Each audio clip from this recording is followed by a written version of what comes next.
మహాత్మా గాంధీ ఉపాధి హామీ పథకంలోని లోపాలు సరిదిద్దడానికి వీబీజీ రామ్జీ బిల్లు తెచ్చామన్నారు కేంద్ర మంత్రి కిరణ్ రిజిజు. ఈ బిల్లుతో గ్రామీణ ప్రాంతాల్లో విప్లవాత్మక మార్పులు తెస్తున్నట్లు చెప్పారు. గత పాలకులు ఎంజీ నరేగా చట్టంలో దోపిడీ, అవినీతికి ఓ మార్గంగా మార్చారని విమర్శించారు. పార్లమెంటు వింటర్ సెషన్లో ఆమోదం పొందిన బిల్లులు వికసిత్ భారత్ కు తోడ్పడతాయని చెప్పారు. వందే మాతరంపై చర్చతో మరోసారి ప్రజల్లో దేశభక్తిని మేల్కొల్పామని చెప్పారు. ఎన్నికల సంఘంపై ఆరోపణలు తప్పని నిరూపించామన్నారు రిజిజు.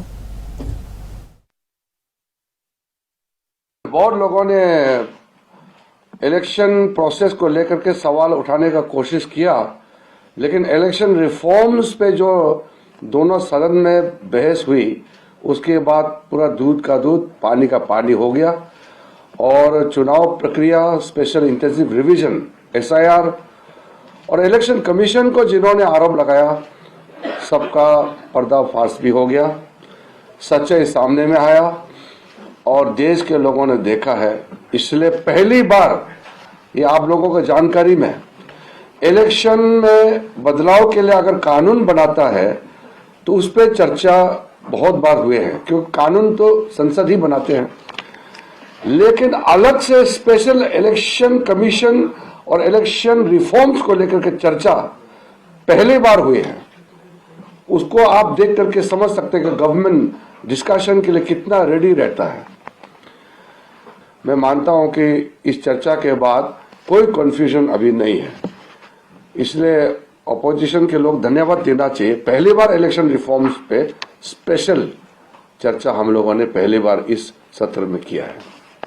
राम जी राम, विकसित भारत राम जी राम बिल, ये बिल ऐसा था कि जो मनरेगा पुराना स्कीम था जिसको लोगों ने लूट कसोट का एक जरिया बनाकर रखा हुआ था, हर राज्य में ऐसा सामने में इतना आया कि लोगों का जिंदगी में ज्यादा बदलाव नहीं आया, लेकिन लूट का जरिया बन गया। उसको सुधारने के लिए जी राम जी बिल लेके आया। इसमें 125 दिन का रोजगार गारंटी, करप्शन को रोकने के लिए व्यवस्था, टेक्नोलॉजी के माध्यम से ट्रांसपेरेंसी और साथ साथ में क्वालिटी काम होगा अभी ग्रामीण इलाकों में। जी राम जी बिल ग्रामीण भारत को एक तरीके से क्रांतिकारी तरीके से बदलने का ये बिल है। देखिए, पोल्यूशन पहले दिन से सबने कहा कि पोल्यूशन पे चर्चा होना चाहिए, कांग्रेस ने भी मांग की, हम लोग ने फिर लिस्ट किया कि सारा लिस्टेड बिजनेस पारित होने के बाद पोल्यूशन पे चर्चा करना है, क्योंकि कोई राजनीतिक मुद्दा नहीं है पोल्यूशन। 3 मेंबर के नाम से एडमिट किया और लिस्टेड था। तुरंत जी राम जी का जवाब के बाद पोल्यूशन पे चर्चा करने के लिए फाइनल हो गया।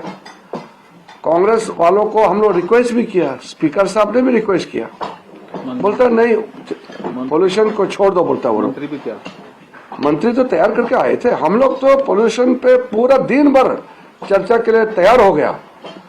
कांग्रेस ने फिर भड़का के बाकी पार्टी को भी उकसा करके वेल में, सदन के वेल में, कुएं में कुदवा करके पूरा हंगामा कराया और फिर पोल्यूशन चर्चा को बंद कराया। ये तो ठीक नहीं है।